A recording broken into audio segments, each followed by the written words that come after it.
aplauso fuerte al Señor. Dale otro aplauso fuerte al Señor Jesucristo. ¿Cuántos vinimos aquí con el deseo de adorar al Señor? Con el deseo de alabarle, con el deseo de exaltarle, con el deseo de bendecirle. Entonces demos otro fuerte aplauso más al Señor. Y alabanza, adoración y exaltación solamente para Él. Vamos a seguir alabando a nuestro Dios. Qué bueno, ¿verdad? Es alabar a nuestro Dios y decirle: Señor, yo te alabo a ti, Señor. Yo te alabo, Padre Celestial.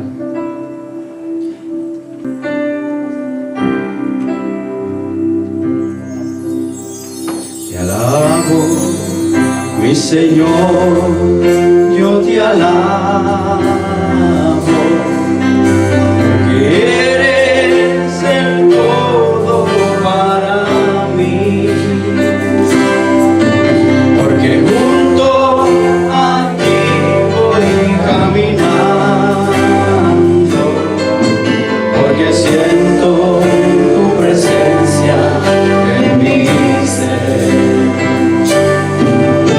Te alabo, mi Señor, yo te alabo, porque eres el todo para mí, porque junto a ti voy caminando, porque siento tu presencia en mi ser. Te alabo,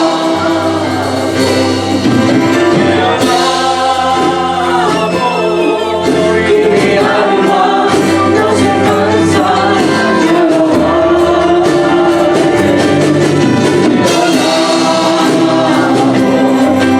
Te alabo, mientras vida exista en mi ser. A veces el maligno quiere a mi vida volver a aprisionar. El Espíritu Santo, que es mi guía, me sostiene y no me deja claudicar.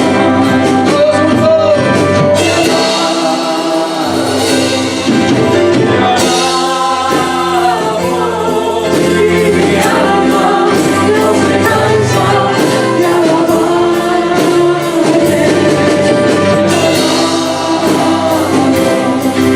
Te alabo, mientras vida exista en mi ser.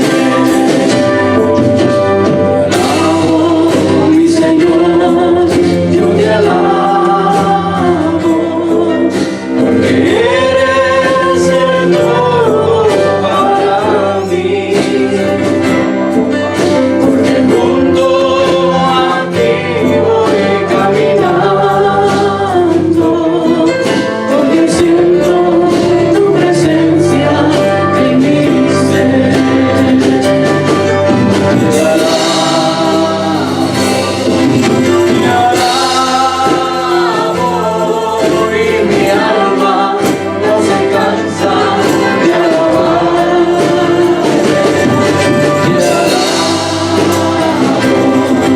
Te alabo, mientras vida exista en mi ser. A veces el enemigo viene a uno, a veces el maligno quiere nuestra vida aprisionada,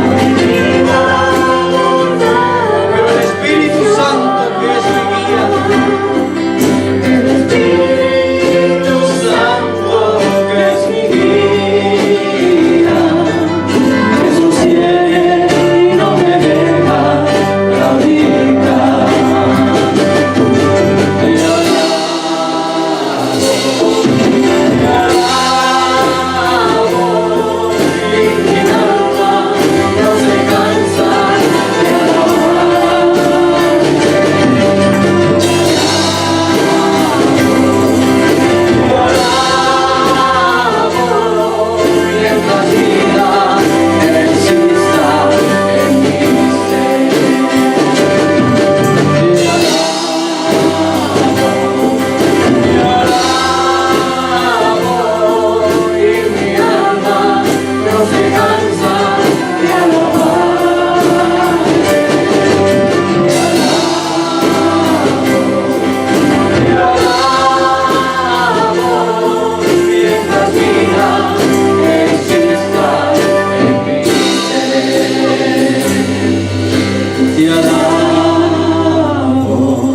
iglesia.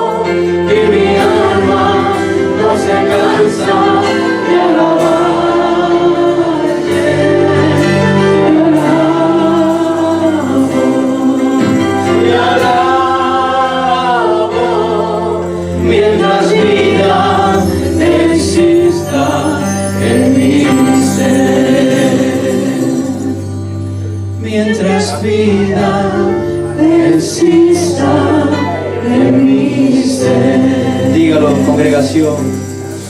Mientras vida exista en mi ser. Mientras vida exista en mi ser, Señor, yo te alabaré. Mientras tengas, Señor, un momento o un suspiro de vida, yo te alabaré, Señor. Aunque vengan tormentas y dificultades, yo te alabaré, Señor. Aunque ande en valle de sombras de muerte, yo no temeré, Señor. Yo te alabaré a ti, Señor Jesús. Alabe a nuestro Dios.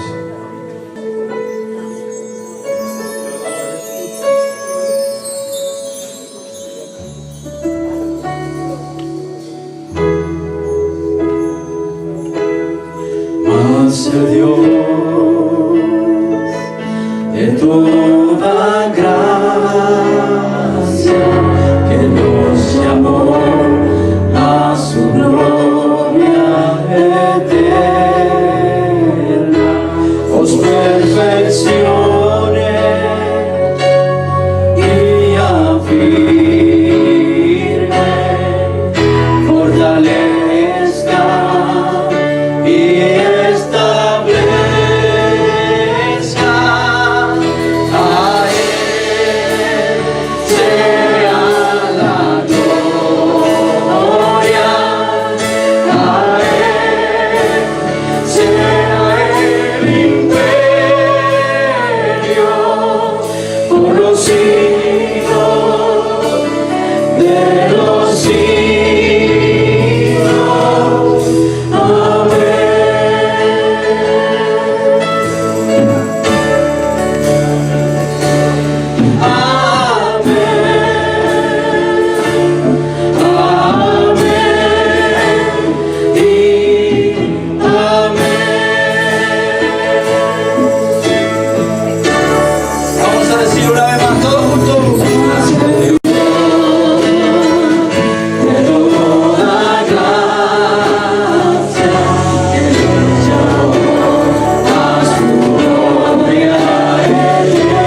Gloria sea el nombre de Jesucristo. ¿Cuántos quisieran darle otro aplauso más fuerte?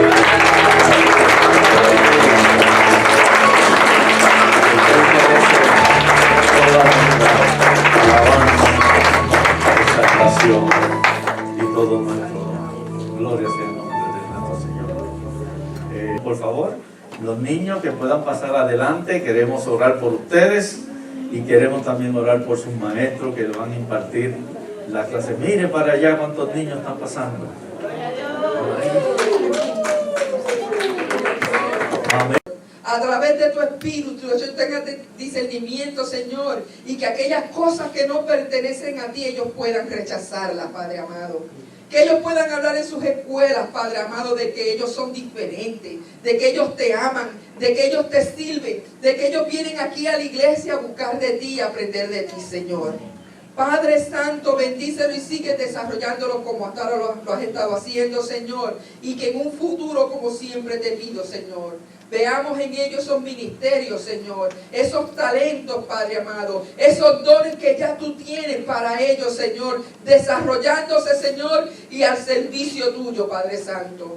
Te ruego de una manera especial que bendiga a cada padre, Señor, que ellos sigan educando a estos niños en el temor tuyo y en el amor tuyo, Padre amado. Dando a ellos primero el ejemplo, Señor, de cómo se te ama, de cómo se te sirve, de cómo se te da el primado en el hogar, Señor. Para que el día de mañana, Señor, cuando ellos tengan su propio hogar, Señor, puedan asimismo llevar un hogar sano, un hogar santo, un hogar donde tú seas el centro, mi Dios. Padre mío, te ruego por los maestros de estos niños, Señor, aquí en la escuela, en la iglesia, Señor, Padre amado, para que le dé la sabiduría del cielo, tu sabiduría santa, para que ellos, Padre amado, puedan, Señor, en este día traer la enseñanza de tu bendita palabra, Señor, y que esa palabra cale profundo en el corazón de cada uno de estos niños, Padre amado, y que, Señor, germine, Padre mío, para llevar las buenas nuevas del Evangelio a toda criatura que se pierde, Señor.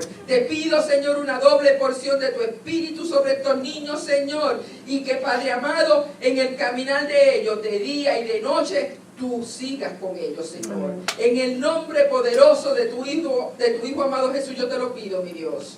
Amén. El aplauso fuerte a nuestros niños.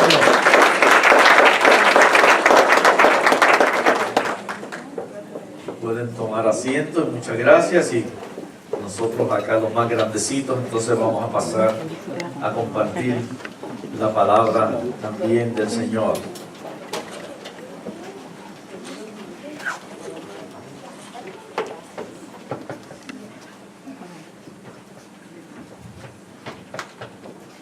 Hemos estado durante este mes predicando sobre el tema la entrega total a Dios, una entrega total.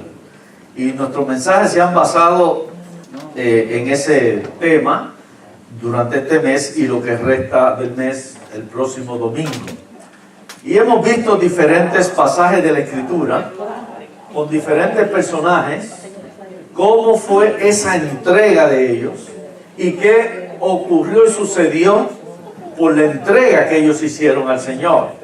Y una entrega es el resultado de lo que es, y hemos dicho, una entrega es el resultado de aquello que cuando hemos recibido la palabra de Dios, hemos recibido la promesa del Señor, en alguna situación o circunstancia que nos encontramos y nos llega esa palabra, o abrimos la palabra, la leemos ahí y vemos lo que la palabra nos dice, lo que Dios nos promete, y aceptamos esa palabra, aceptamos esa promesa, la recibimos, la creemos, y eso es lo que se llama poner la fe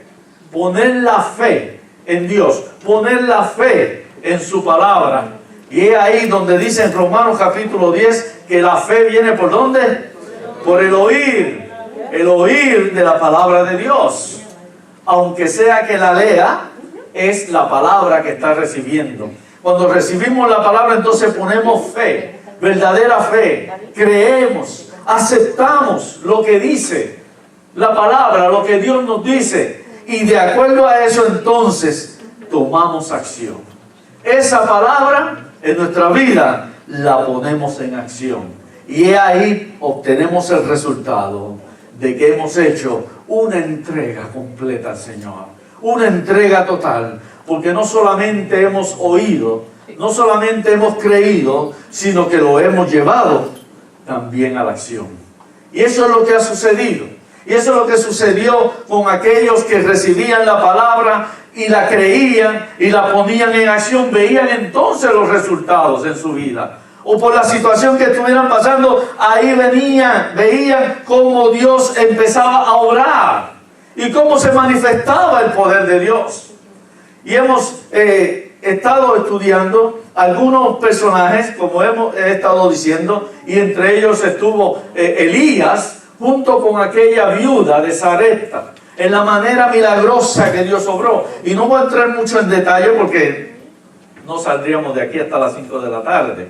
Así que si explico mucho salimos a las 5, si no explico mucho quizás salgamos a las 4:30. Así que no sé si hay mucha diferencia en eso. Pero el profeta Elías recibió la palabra, aquella viuda de Sarepta recibió la palabra, ambos creyeron, aceptaron y ambos lo pusieron por obra, lo pusieron en acción.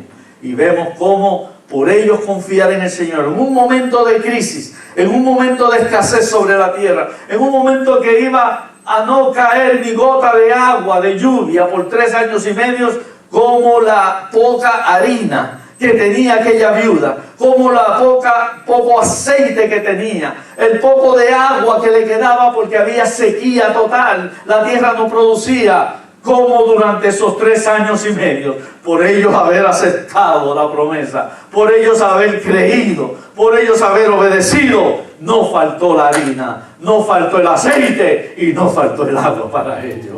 Gloria sea el nombre de Jesucristo, porque eso es lo que hace el poder de Dios cuando nosotros obedecemos. Vimos el otro caso, eso fue en Primera de Reyes, capítulo 17. Vimos el otro caso que se nos habla en Primera de Samuel, el capítulo 1, como aquella mujer Ana, que no podía tener un hijo. Y entonces como ella escuchó la palabra, como ella se derramó delante de Dios, como ella obedeció, como ella entonces puso en acción aquella fe. Y ella dijo: Señor, si tú me das un hijo, yo te lo voy a dedicar, yo lo voy a poner al servicio tuyo. Y así sucedió y vino el milagro en ella, porque ella era estéril. Pero ella creyó la palabra de Dios. Y sus propósitos no eran egoístas. Sus propósitos no eran intereses personales. Ella dijo: ahora, Señor, yo lo voy a dar para ti. Tú me lo vas a dar a mí, pero yo te lo voy a dar para ti. Y lo voy a poner al servicio tuyo. Y ese fue el profeta Samuel, que tanto nos habla la Escritura y las grandes cosas que hizo mediante el poder de Dios en su vida. Y no solamente eso, sino después Dios le dio 5 hijos más a la que no podía tener hijos, porque el poder del Señor vino sobre ella también. Dios siempre va a proveer si nosotros creemos y si nosotros lo ponemos en acción, obedeciendo lo que dice su palabra. Amén. Amén. Hoy vamos a hablar de otro caso, otra situación, otra experiencia de lo que es también una entrega total al Señor, una entrega real, una entrega genuina, una entrega verdadera, una entrega completa. Todos son sinónimos uno de otro. Lo importante es hacer esa entrega al Señor, recibiendo la palabra, creyendo y poniéndolo en acción. Y el pasaje que vamos hoy a tocar son 2 casos también, 2 situaciones. Vimos en Primera de Samuel el caso de Ana, pero después hablamos de Lucas 1, la semana pasada, del caso de María, la madre de Jesús. No digo María, la madre de Cristo, porque María no fue la madre de Cristo, fue la madre de Jesús. Y Jesús es el nombre que se le da a Él como ser humano por haber nacido, el Dios encarnado, como Salvador. Y por eso es la madre de Jesús. Cristo es el nombre divino, que Él venía como Mesías, enviado por el Padre enviando a su propio Hijo a nacer en este mundo, a encarnarse, tomar forma de hombre. Por eso ella vino a ser el instrumento que Dios usó para traer a su Hijo y traer la salvación. Pero fue la madre de Jesús, no la madre de Cristo. Porque si hubiera sido la madre también de Cristo, hubiera sido la madre de Dios. Porque Cristo y el Padre son uno también. Así que no puede ser, porque Dios no tiene principio ni fin. Dios no tiene comienzo. Él es el alfa y Él es el omega, el principio y el fin. Y Él tiene existencia propia, existencia permanente y existencia por toda la eternidad. Gloria a Dios. Y vimos cómo se hizo el milagro en ella. ¿Por qué? Porque ella recibió la palabra de Dios. La voz del ángel la recibió, porque el ángel traía el mensaje de Dios. No solamente lo recibió, sino tuvo fe. Tuvo fe en medio de las circunstancias que podía atravesar. Porque ella, siendo virgen y siendo una mujer que todavía no se había consumado en un matrimonio, vimos cómo ella aceptó en fe y lo puso en acción. Y vimos cómo Dios hizo el milagro y trajo al Salvador de este mundo. He ahí cómo Dios obra. Si nosotros creemos en su palabra, la recibimos y la ponemos en acción. Ahora, el pasaje de hoy que vamos a hablar es de Mateo, el capítulo 19. Si desea alguno buscarlo, lo puede buscar, pero no lo voy a darle lectura directamente. Voy a hablar sobre y relatarle lo que dice ahí. Es una historia, capítulo 19, versículos del 16 al 30. Es la historia, dice la escritura, y se la ha llamado como título el joven rico. El joven rico. Y dice la palabra de Dios ahí en Mateo 19, que estando el Señor con sus discípulos, de repente llegó un joven, y lo clasifica un joven rico. En Marcos y Lucas, que hablan sobre este mismo pasaje y esta misma historia, dice que era también un principal. Y cuando habla de un principal, es que venía de una familia muy importante dentro del pueblo. Familia muy acomodada y muy pudiente. Y por eso le llamaba un joven principal. Era por su posición económica. Pero dice que la escritura que este joven vino al Señor y dice que postrándose ante él, le dice: maestro bueno, ¿qué debo de hacer para yo poder ganar, para yo poder obtener la vida eterna? Y el Señor, mirándolo, le dice: ¿por qué me llamas bueno? ¿Por qué me llamas bueno? Solamente hay uno bueno. ¿Quién es? Dios. Eso le contestó el Señor. Ahora, miren, a veces nosotros, y nos sucede como seres humanos, cuando queremos obtener o conseguir algo, buscamos como elogiar, halagar a una persona, para ver si con eso conseguimos lo que queremos. ¿Cierto o no es cierto? ¿Verdad que sí? A veces cuando alguien ve a uno, dice: wow, mira qué bien te ve, wow, qué bien vestidito está, mira, te ves tan joven, te ves más joven, así que bien te quedó. Y la persona: gracias, mira, tú no tienes por ahí algo que me preste. Primero viene el halago para hacerle chantaje, ¿cierto? Cuando llega el hombre a la casa cansado, y la mujer: ¡ay, amor, llegaste! Fíjate, nunca me dice amor. No es la costumbre. Empieza a sospecharse. Mira, amor, ay, qué bueno que llegaste, que mucha falta me hacía. Mira, yo ordené una ropita que necesitaba. Ordené unos zapatitos. O viceversa. A veces el hombre llega, cuando llega a la casa y ve a la esposa, le dice: ay, querida, qué linda estás tú hoy. Ay, mira, estás rebajado, qué bien te ves. Y ella: de verdad. Y se pone, ¿verdad? Y él le dice, sí, mira que los muchachos me invitaron a jugar. Se usa el elogio, el halago, para tratar de chantajear un poco. Y miren a este joven rico. Viene donde él, maestro bueno. ¿Qué buscaba? A ver si el Señor lo podía complacer en algo. Él sabía, había oído del Señor y las cosas que el Señor hacía y que venía de Dios. Pero ¿qué estaba tratando de buscar? Miren, primero se presenta de esa forma y le dice, maestro bueno, ¿y qué yo debo de hacer? ¿Qué puedo hacer para yo poder obtener la vida eterna? Y ahí por eso la razón de Cristo, ¿por qué me llaman bueno? Solamente hay uno, y ese es Dios. Y ahí donde nos dice Mateo capítulo 5, que nosotros cuando vayamos al Señor no usemos vanas ¿qué? Palabrerías, ni vanas repeticiones, porque antes de que nosotros vengamos al Señor, Él ya sabe ¿qué? Lo que nosotros queremos. Antes de que nosotros vayamos a Él, ya Él sabe lo que nosotros necesitamos y cuál es la intención por la que vamos a Él.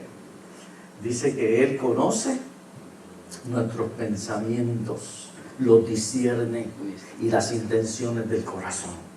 Así que cuando vamos al Señor, vayamos con un corazón sincero y un corazón contrito y humillado, como dice el Salmo, porque al corazón contrito y humillado tú no lo despreciarás. Al corazón contrito y humillado el Señor no lo va a rechazar. Y es ahí porque este joven estaba queriendo buscar el acomodo y el ladito blandito del Señor. Maestro bueno. Ahora mire lo que el Señor le dice. Si tú realmente quieres tener vida eterna, ¿cumples con los 10 mandamientos? Y dice, oh sí. Ahora, antes de proseguir, quiero aclarar que el Señor todavía no había llegado a la cruz. Todavía Él no había finalizado el plan y la razón, el propósito por lo cual Él había venido a este mundo. El Señor estaba en un proceso de ir preparando a sus discípulos, preparando a la gente, llevando a cabo todo el plan y propósito del Padre para cuando se diera el momento preciso, exacto, de poder llegar hasta la cruz y cumplir así con su cometido y el propósito que Él tenía sobre esta tierra. Y dice que todavía antes de que el Señor pudiera haber llevado a cabo el plan de salvación en aquella cruz y haber derramado su sangre, todavía estaba vigente en ese sentido la salvación por medio del cumplimiento de los 10 mandamientos. Y es aquí por qué este joven viene a buscar una seguridad de salvación y de vida eterna. Él estaba tratando de diferentes maneras a ver si ya él podía tener esa oportunidad de ganar la vida eterna. Y es ahí donde todavía se estaba basando en los 10 mandamientos, porque aún Cristo no había llegado hasta la cruz del Calvario. Desde la antigüedad Dios estableció que tenía que cumplirse exactamente al pie de la letra los 10 mandamientos, para entonces poder hacer así justo y agradable delante de los ojos de Dios. Y cualquiera que no podía cumplirlo, entonces tenía que pasar por el proceso de sacrificar un animal. Y ahí está donde se hacían los sacrificios, los holocaustos, en el tabernáculo o en el templo. Y es ahí donde entonces tenía que la persona llevar algún animal, para que ese animal, en su mayor parte de las veces, era una oveja, un cordero, pero podían ser otro tipo de animales, y que ese animal, siendo inocente, cargara con la culpa y los pecados de aquel que había sido el transgresor. Y es la manera en que Dios iba a justificar que otro tomara el castigo que le correspondía al transgresor. ¿Me estoy explicando bien? Y es la parte donde así se vivía. El sacerdote en el tabernáculo ofrecía un sacrificio en la mañana y en la tarde, todos los días, en la mañana y en la tarde, por el pueblo. Pero aquellos transgresores de la ley, que habían cometido fechorías y pecados, ellos tenían que por ellos mismos también llevar sus propios animales para hacer el sacrificio y así quedar libre de toda culpa, libre de todo pecado.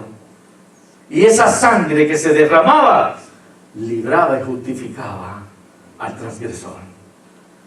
Cristo todavía no había llegado a la cruz, pero Él vino con ese propósito. Por eso fue cuando Juan el Bautista estaba bautizando y Cristo viene hacia Él. Cuando Juan el Bautista lo ve, le dice: he ahí el Cordero de Dios que quita el pecado del mundo. Él venía a hacer el plan de salvación, pero para tomar el lugar del sacrificio. Es ahí donde la palabra se cumple. En Romanos 3:23 dice: por cuanto todos hemos pecado y estamos destituidos de la gloria del Señor. Todos. Y primera de Juan dice que si nosotros decimos que no hemos pecado, lo hacemos a Él mentiroso, porque Dios dice que todos hemos pecado. Y si alguno dice que no ha pecado, y qué bueno somos para justificarnos, ¿verdad? Y echarle la culpa ¿a quién? A otro, rapidito. Pero Dios conoce los corazones y Dios conoce los pensamientos. Y ahí por eso el Señor dice: por cuanto todos hemos pecado. Pero dice en Romanos también 6:23: porque la paga del pecado es muerte, pero la dádiva, la gracia, el regalo de Dios es vida eterna en Cristo Jesús. Fue por amor que Dios se dio a sí mismo en la persona de Cristo para podernos salvar. Ahora por eso decimos: para que todo aquel que en Él cree no se pierda, mas tenga vida eterna. Y dice Romanos capítulo 5: mas Dios muestra ahora su amor para con nosotros, en que siendo aún ¿qué? Pecadores, Cristo murió por nosotros. Dice en Hebreos capítulo 9 que fue Él el que se ofreció a sí mismo en sacrificio, pero se ofreció una vez y para siempre. En la antigüedad había que una y otra vez estar sacrificando animales, pero Cristo se ofreció una vez y para siempre, para que ahora todo aquel que mira a Cristo, recibe a Cristo y acepta a Cristo, la sangre de Cristo ahora nos limpia de todo pecado y nos limpia de toda maldad. Todo aquel que confiesa el nombre de Jesucristo, dice la Escritura, cuando dice confiesa el nombre de Cristo, es que lo acepta, lo recibe, cree en Él, entonces ese será salvo. Primero será perdonado, recibirá salvación y recibirá la vida eterna. Es ahí donde el apóstol Pedro, predicando en Hechos capítulo 4, predicándole a la multitud, le dice: porque no hay otro nombre debajo del cielo, dado a la gente, dado a las personas, dado a la humanidad, en el cual podamos ser salvos, solamente en el nombre que es sobre todo nombre, solamente en el nombre de nuestro Señor Jesucristo, nombre al cual toda rodilla se doblará y toda lengua confesará que Jesucristo es el Señor. Gloria a Dios. Dale la gloria. He ahí porque este joven estaba pidiendo qué podía hacer o qué le faltaba hacer para ganar la vida eterna. Y el Señor le dice: ¿has estado haciendo los 10 mandamientos, los mandamientos? Y él le dice: oh sí. Y el Señor le dice, primero el joven le dice: ¿y cuáles? Primero Él sabía los mandamientos, pero le pregunta al Señor, ¿y cuáles? Y el Señor le menciona 6. Le dice, no matarás, no hurtarás, no dirás falso testimonio contra tu prójimo, no hablarás mal del prójimo, en otras palabras, no chismearás, fue lo que le dijo.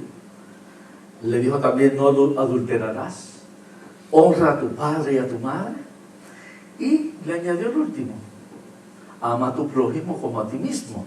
Pero cuando lo buscamos en los 10 mandamientos, lo que está diciendo es el último de los mandamientos, que dice, no codiciarás, no desearás nada de lo que tenga tu prójimo. Y le menciona todas las cosas que puede tener el prójimo. Tú no puedes codiciar ni desear, y eso es amar al prójimo como uno mismo. En otras palabras, mencionó 6. El Señor le mencionó 6. ¿Pero cuántos son? Son 10. Y el joven le dice, todo eso yo lo he hecho desde mi juventud, desde que entré a ser adolescente, en mi juventud. Todo eso yo lo he venido haciendo. Pero le faltó algo. Faltaron 4. Los 4 primeros de todos los mandamientos. Sin embargo, el joven se conformó con esos 6 y dijo que los venía haciendo. Y el Señor solamente le mencionó 6 para saber si él iba a ¿qué? Mencionar los otros 4. Pero él no se los mencionó. Simplemente dijo, eso yo lo he venido haciendo. Y el Señor le dice, pues mira, ya que tú lo has venido haciendo, una cosa más te falta. Una cosa más. Y él le dice, ¿cuál? ¿Qué es lo más que me falta? ¿Qué otra cosa me falta? Estaba dispuesto a buscar lo que le faltara, con tal a ver si eso podía ya resolver el asunto de tener su eternidad. ¿Cuánto cuesta eso que me falta? Estaba dispuesto a dar cualquier cantidad de dinero con tal de resolver el problema de lo única otra cosa que le faltaba. Y él le dice, ¿cuál? Y el Señor le dice, ahora vende todo lo que tú tienes, véndelo, dalo a los pobres y entonces sígueme.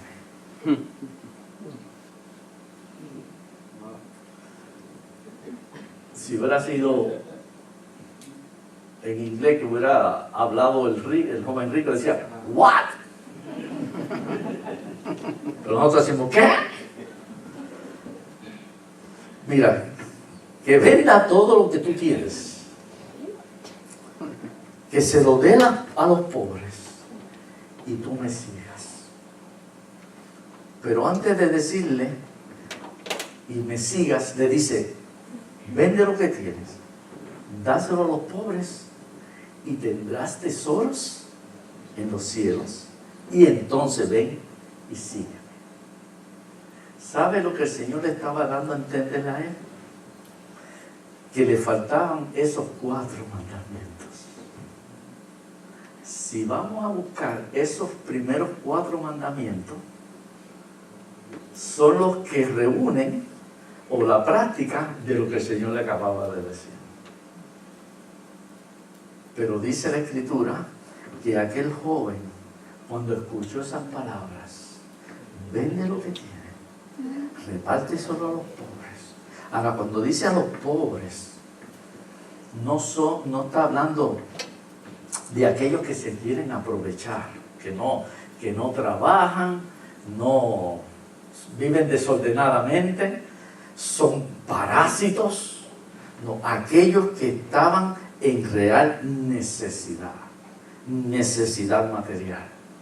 Y cuando nosotros miramos, a veces uno ve las noticias, ciertos lugares que la gente vive, y eso es lo que se le llama los más desafortunados o los menos afortunados. Y vemos en la condición que no pudieron tener los recursos o cayeron en unas desgracias, que no tienen nada, que no pueden obtener ningún beneficio material y viven en esas condiciones de vida, en esa escasez, y a veces están pasando por unas situaciones tan difíciles. en enfermedades.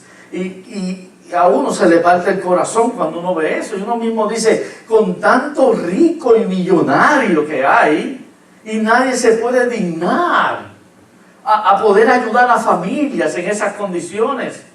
Y no estamos hablando, como dije, de personas que a veces están por ahí dando vueltas, no haciendo nada, y haciéndose los más pobrecitos para ver si se aproveche y la gente empieza a ayudarlos. No, estamos hablando de ese tipo de personas que no han podido superarse y que están viviendo en esas condiciones. O sea, para el tiempo del Señor había los pobres. Y siempre han existido los pobres. Y el Señor lo dijo, siempre van a estar los pobres entre nosotros. Y a pesar de que el Señor lo que dependía es de las ofrendas que le daban, y habían entre los que lo seguían personas, y dice aún mujeres, que le daban para el sostén, dentro de eso, Él decía, separen algo para siempre darle a los pobres, a aquellos que no tienen nada. Y es ahí donde el Señor le está diciendo a esa clase de gente, que son los menos afortunados, aquellos que no han podido tener la dicha, los menos dichosos, a esos debemos de nosotros tener misericordia y de alguna forma ayudarlo. Y es ahí donde le está diciendo al hombre rico, pero mira, de todo y tanto que tú tienes, tanto que tú tienes, tú no vas a vivir con todo eso. Tú no vas a vivir necesitando todo eso. Hay una parte que necesitamos para poder vivir. El peligro es cuando queremos tener de más. Y le está diciendo, vende. No es que no es que se quedara en la calle. Vende de lo que tiene. Significa que lo que tenía para vender eran propiedades. Tenía recursos materiales de diferentes tipos de cosas que estaban bajo su poder. Y el Señor le dice, vende de eso, repártelo a los pobres. Pero recuerda, vas a tener tesoro en los cielos y tú sígueme. El primer mandamiento que nos dice la Escritura es, no tendrás a otros dioses delante de mí. Y solamente al Señor tú vas a honrar, al Señor tu Dios, y no te vas a inclinar ante otros dioses. ¿Saben lo que se refiere a esos mandamientos, verdad? Dice en Mateo capítulo 6, no hagáis tesoros ¿dónde?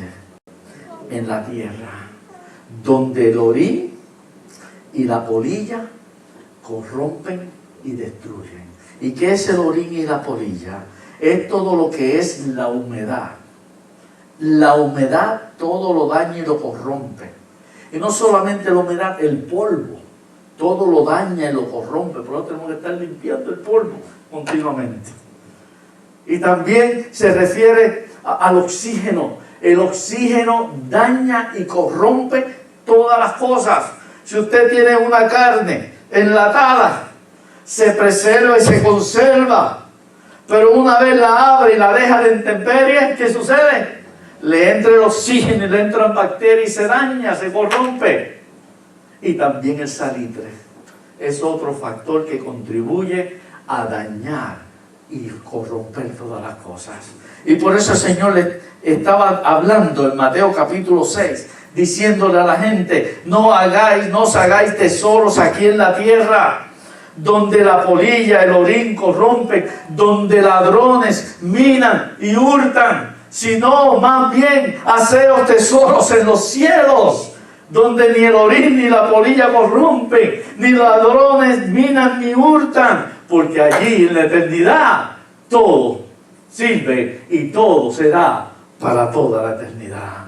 Nosotros aquí en la tierra vamos a ver cómo las cosas se destruyen, pero en la eternidad todo dura por siempre y para siempre. Y es ahí la diferencia. El Señor está hablándole a este joven Anteriormente le había hablado a las multitudes. Y le está diciendo, porque donde está tu tesoro, ahí está también tu corazón. Donde está nuestro tesoro, está nuestro corazón. Y le está diciendo a la gente, ¿dónde está el tesoro de ustedes? ¿Aquí en la tierra o está allá arriba en los cielos con Cristo Jesús? Porque donde está nuestro tesoro, ahí va a estar nuestro corazón. Ahí va a estar nuestra mente. Ahí va a estar nuestro deseo. Por eso el Señor le está diciendo claramente, no te hagas tesoro aquí en la tierra. Haz tesoro allá arriba en los cielos. Dice la Escritura, Pablo hablándole a Timoteo, en el capítulo 6 de Primera de Timoteo. Pablo, entendiendo estos principios y haber pasado también por haber sido un hombre que tenía cosas materiales en abundancia, porque entre los judíos había un pensamiento que entre ellos querían enseñar de esa manera, que mientras más cosas materiales tengamos aquí en la tierra, significa que más bendición de Dios estamos teniendo. Medían las bendiciones de Dios a través de la abundancia material. Y eso es lo que el Señor trató y vino a querer aclarar y decirle. La abundancia material no te garantiza tu entrada al reino de los cielos. Y porque tenga abundancia material, no significa que por eso el Señor te está bendiciendo más a uno que a otro. La abundancia material, a medida que nosotros tengamos más y más y acumulemos más y más cosas abundantes, materiales sobre esta tierra, más y más nos vamos a despegar de las cosas espirituales. Porque la abundancia material necesita atenderse, necesita tiempo. Va a poner nuestra mente y nuestro corazón en la abundancia material. Por eso el Señor dijo que debemos estar contentos con lo que tenemos, contentos con lo que tenemos, porque Él dijo, no te dejaré ni te desampararé. Nuestra abundancia tiene que ser espiritual y podemos tener nuestros tesoros allá arriba en los cielos. Raíz de todos los males, le dijo Pablo a Timoteo, raíz de todos los males es el amor ¿a qué? Al dinero. Y a veces podemos decir, pero si yo no amo el dinero, simplemente lo necesito, amén. Lo necesitamos todo. El mal está cuando hacemos del dinero el factor principal en nuestra vida. Y por eso, ahí mismo Pablo, además de eso dice, porque sin nada hemos venido ¿a dónde? A este mundo, y sin nada saldremos de aquí.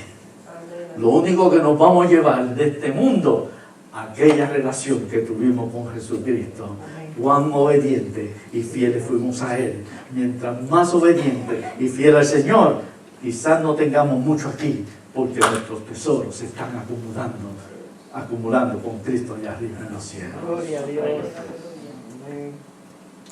Y cuando el Señor está terminando de darle un sinnúmero de enseñanza, esos son los capítulos del Sermón del Monte, capítulos 5, 6 y 7 de Mateo, que Él les dio una serie de enseñanzas sobre qué es el reino de los cielos y cómo se vive en el reino de los cielos. Y en Mateo 6 le está dando esa enseñanza de las acumulaciones de tesoro en esta tierra, y lo que debemos de acumular son los tesoros celestiales.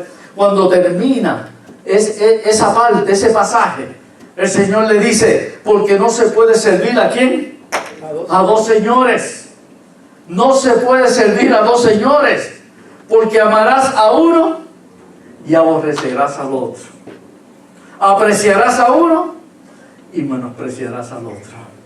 Y ahí el Señor termina ese pasaje diciendo, no se puede servir a Dios y a las riquezas. No se puede servir a Dios y a las riquezas.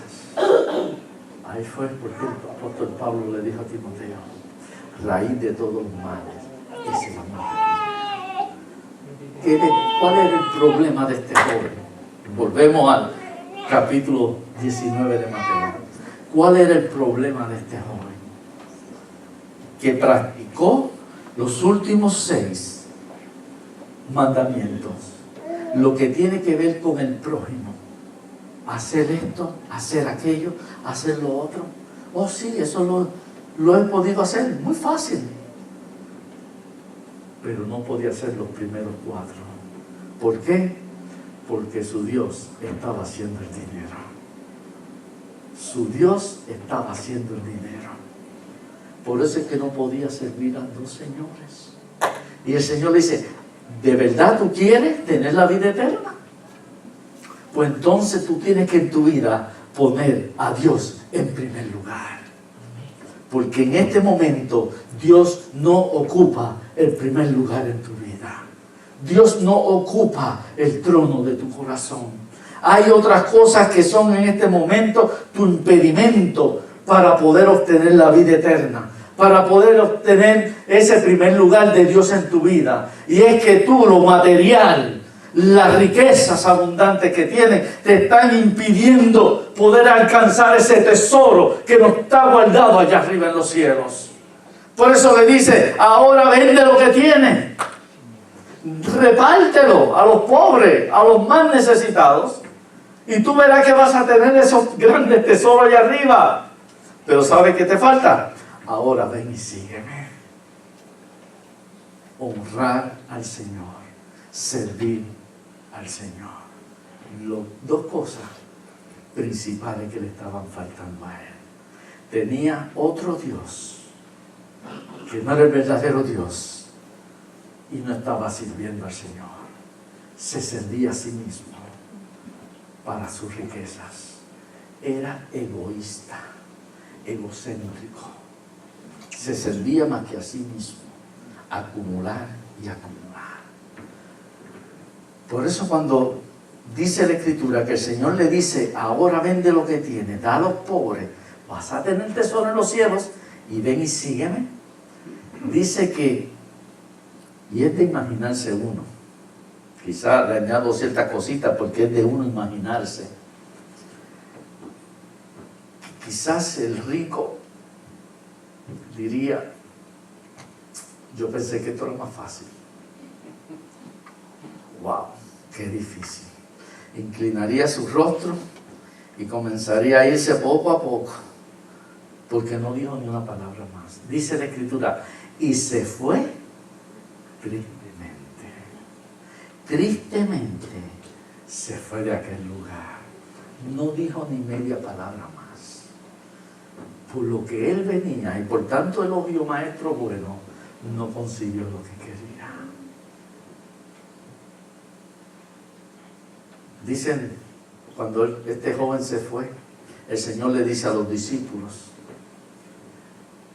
es más fácil que pasar un camello por una aguja que un rico entre en el reino de los cielos. Es más fácil que un camello pase por el ojo de una aguja a que un rico entre en el reino de los cielos. Y ahí donde los discípulos dijeron, wow, pues entonces eso es imposible.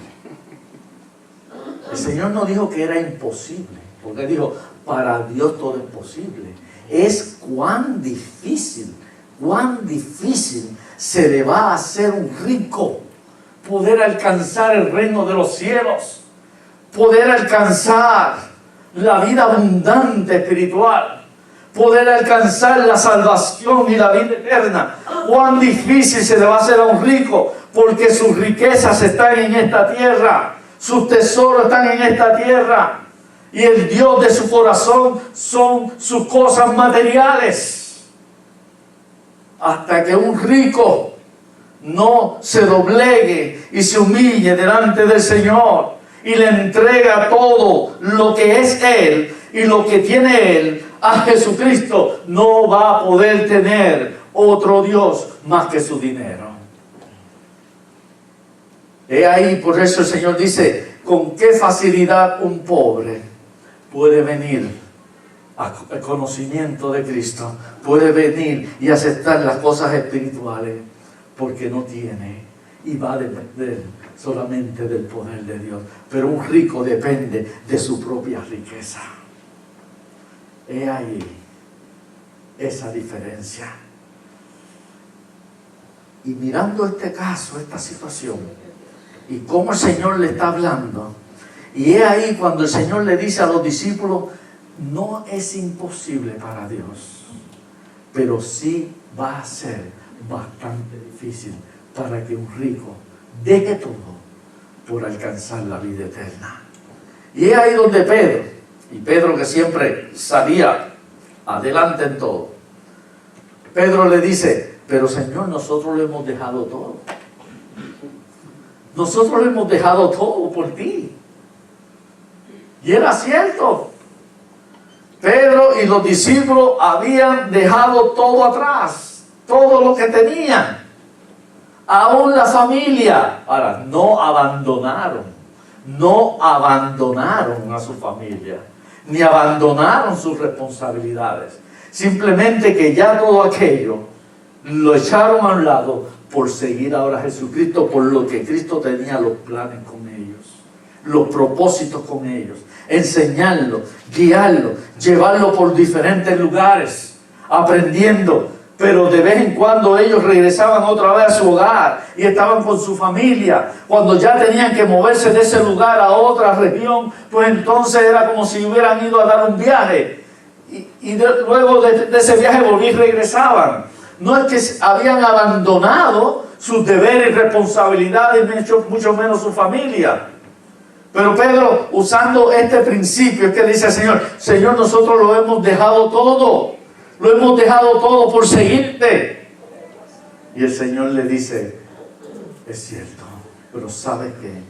Recompensa tendrán ustedes allá arriba en los cielos.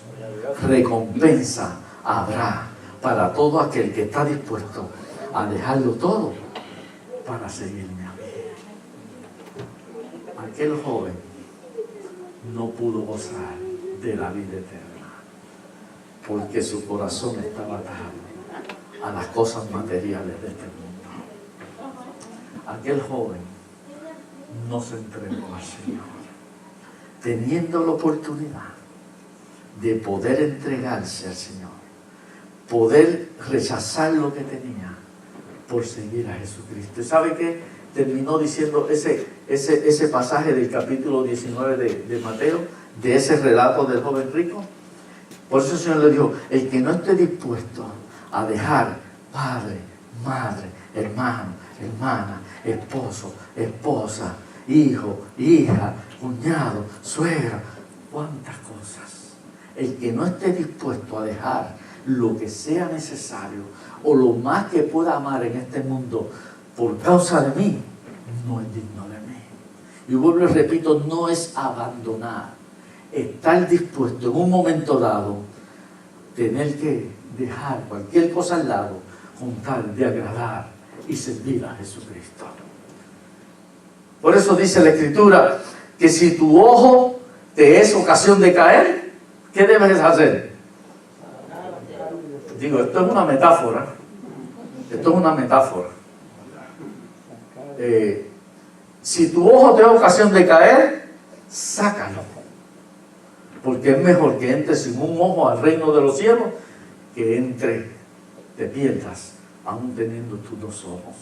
Si tu brazo te es ocasión de caer, córtalo. Si tu pierna te es ocasión de caer, córtala. ¿Qué está diciendo el Señor en esa metáfora? Cualquier cosa que pueda ser un impedimento para que tú alcances la salvación y la vida eterna y puedas entrar al reino de los cielos y puedas acumular tus tesoros allá arriba con Cristo. Cualquier cosa que pueda ser un impedimento para ti, sácalo, córtalo, porque es mejor estar y vivir sin eso que perderte eternamente. He ahí, la palabra de Dios es clara. Cristo hablaba directamente. Cristo no iba con rodeos, le hablaba la verdad a cada uno. Porque el reino de Dios, dice la Escritura, el reino de Dios se hace fuerte y solamente ¿quiénes? Los valientes lo arrebatan. El reino de Dios se hace fuerte, solo los valientes lo arrebatan.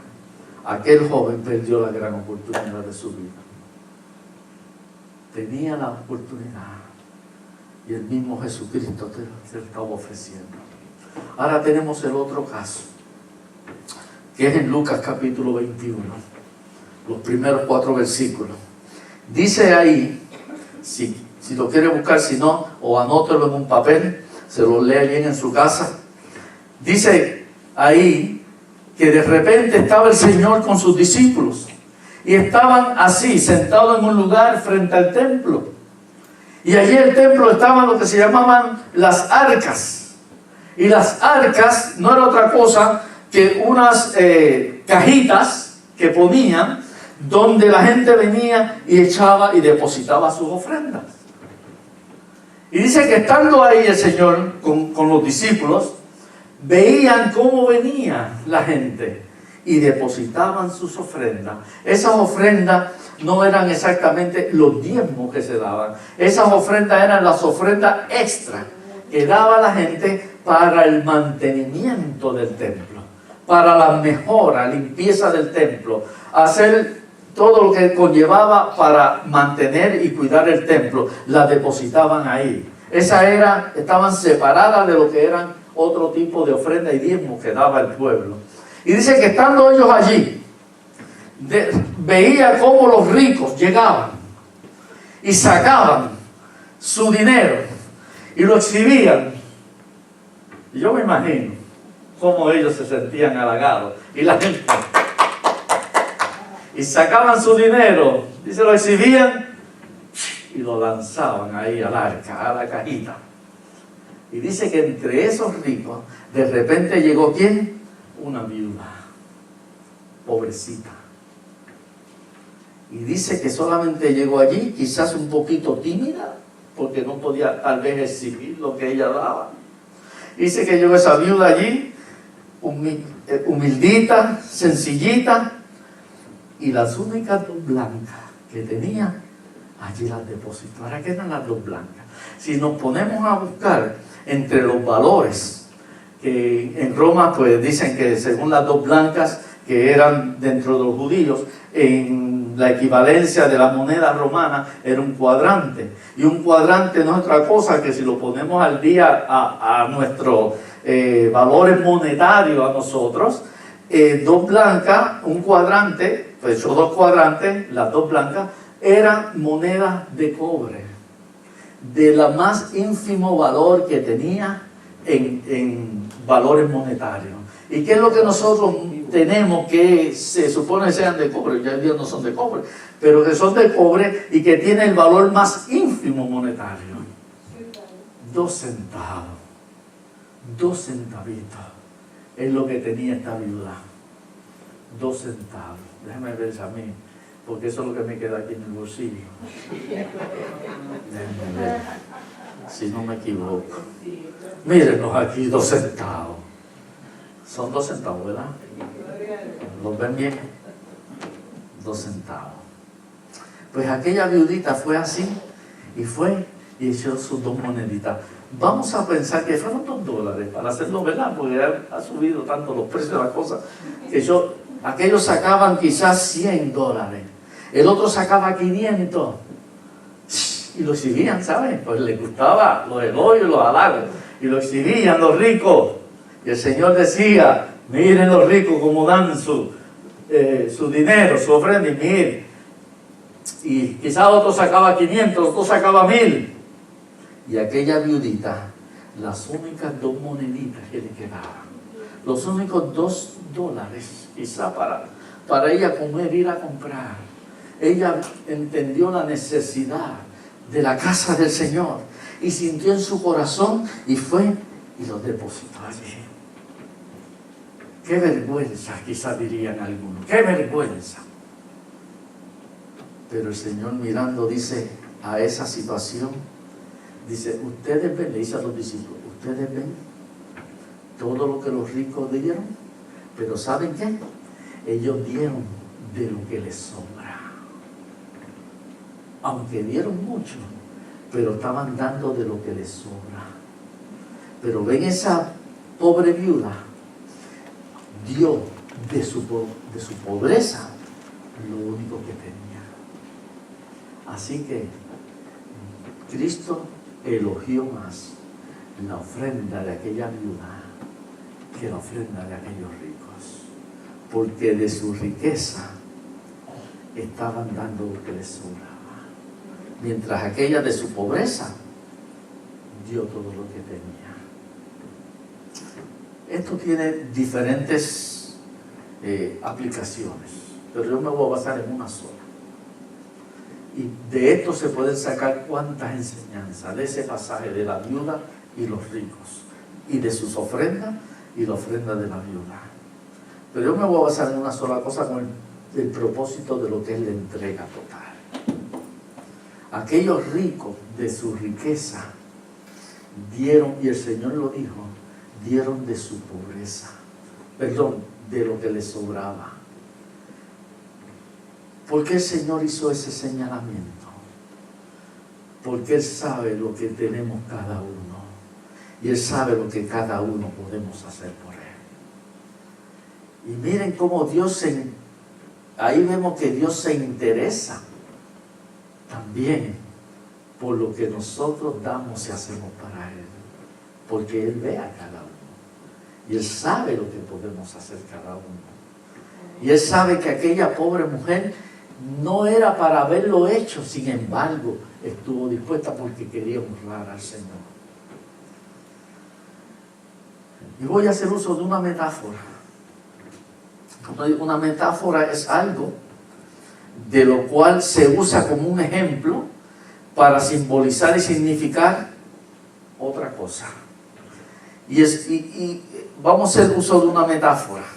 De repente hay un hombre rico, un hombre que tiene grandes riquezas, que es bien pudiente, y se sienta a la mesa, y llega un hombre pobre y le dice: por favor, si me puede dar alguna ayuda, algo de comer, soy pobre, no tengo nada, y no quiero hurtar, no quiero robar, porque eso no es correcto, dependo si me puede por lo menos ayudar con algo.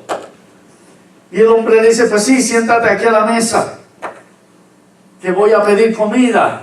Y quizás el hombre pobre ya estaba sintiendo el olor de la comida, por lo menos me va a dar comida, y a lo mejor se limpiaba así un poquito la boca esperando que llegara la comida. El hombre ordena un solo plato, y él ya decía: bueno, quizás este hombre rico no va a comer porque de un solo plato, así que me va a dar a mí solamente la comida. Y ya se le hacía la boca agua, cuando de repente le traen aquella comida suculenta, y el pobre estaba esperando que le pusieran ese plato, y el plato se lo ponen al lado del rico, y el pobre se quedó esperando, y el rico comienza a comer, y a aquel pobre se le abren los ojos, y el rico sigue comiendo y disfrutando, y sigue tomando y comiendo, y el pobrecito se hacía cada vez más pobre. Y cuando ya el rico se llenó y quedó algo en el plato, le dice: toma, ahora cómete lo que ahí sobró. Qué duro y difícil es eso, ¿verdad? ¿Verdad que eso nosotros mismos no lo soportaríamos? Porque eso es ser una persona miserable. El Señor está haciendo ese mismo señalamiento. Esos ricos de su riqueza están dando lo que les sobra al Señor. Están dándole migajas al Señor. Sin embargo, esa pobre mujer, viuda de su pobreza, que no tiene más recursos, dio todo lo que tenía. Y ahí es donde el Señor dijo: esa tendrá más grande recompensa allá arriba en los cielos. Amén. Dios no quiere la sobra. Dios no necesita la migaja. Él quiere un corazón genuino y sincero, que le honre, que le bendiga y que le tribute a Él en todo tiempo. Aquella mujer hizo una entrega total al Señor. Dependía de la fortaleza y el poder de Dios. Aquellos ricos dependían de sus riquezas y sus grandezas y halagos. El joven rico dependía de sus riquezas y no le entregó su corazón a Jesucristo. Mientras tanto, esta mujer hizo una entrega total al Señor.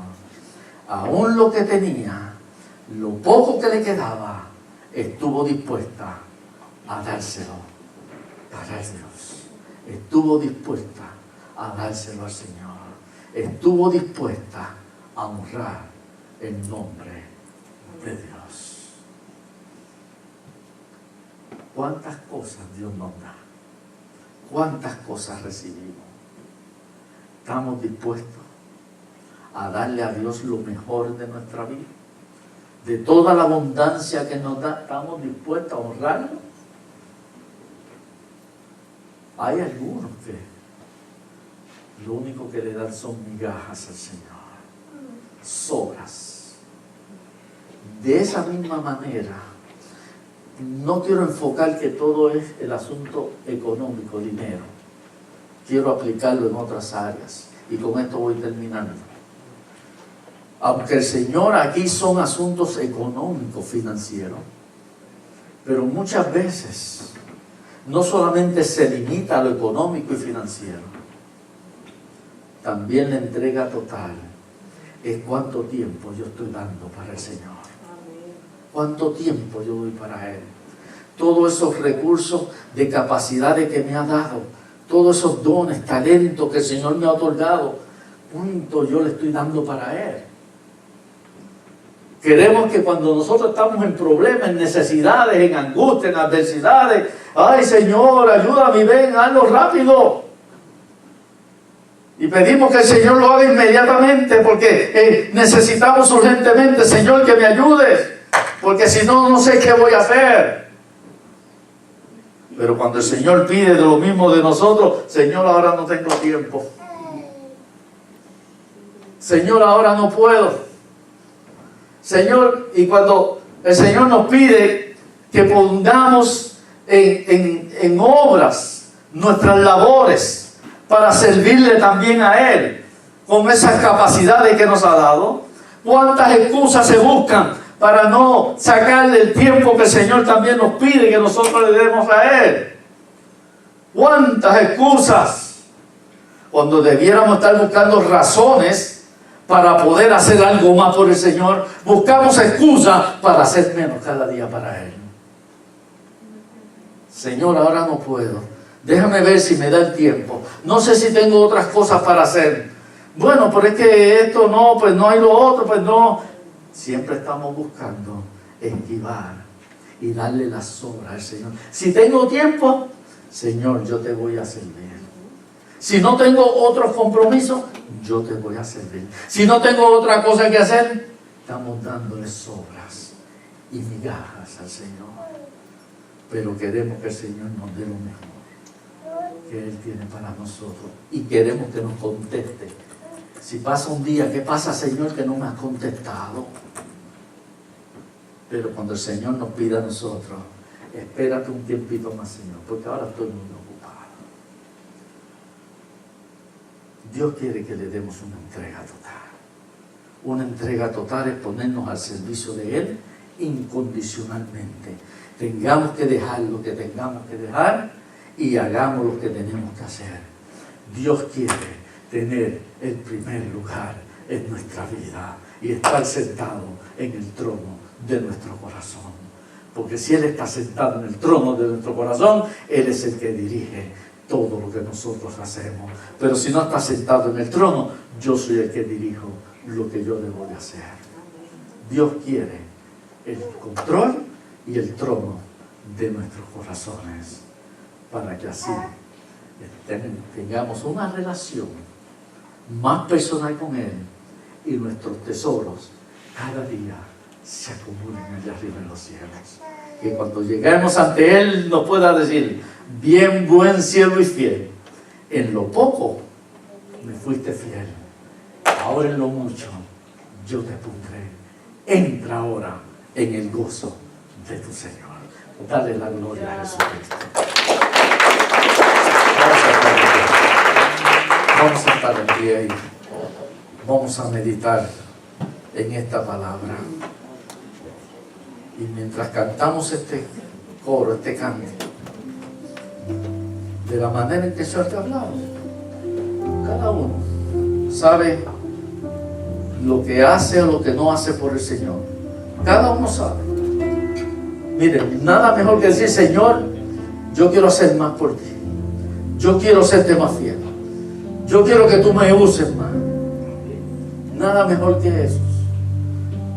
Y el Señor mismo se va a encargar de que nosotros podamos cumplir con servirle cada día más y más de corazón, y que Él encamine y guíe nuestra vida conforme a su voluntad.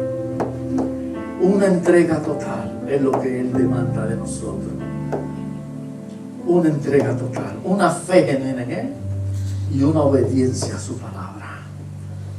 Si buscamos primeramente el reino de Dios y su justicia, todas las demás cosas que nosotros necesitamos para vivir en este mundo vendrán por añadidura. Solamente confiando en el poder del Señor. Vamos a cantar este coro. Y si de alguna manera te sientes con el deseo de pasar aquí adelante, pasar aquí al altar, mientras cantamos, no te detengas. Y ven, gózate y disfruta ante la presencia del Señor. Vamos a cantar este coro.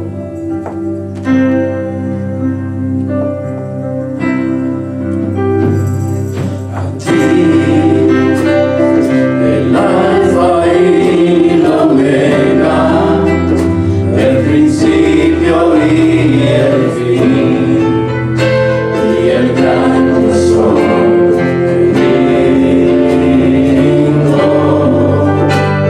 A ti, el Todopoderoso,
siempre fiel a nosotros. Siempre fiel a nosotros.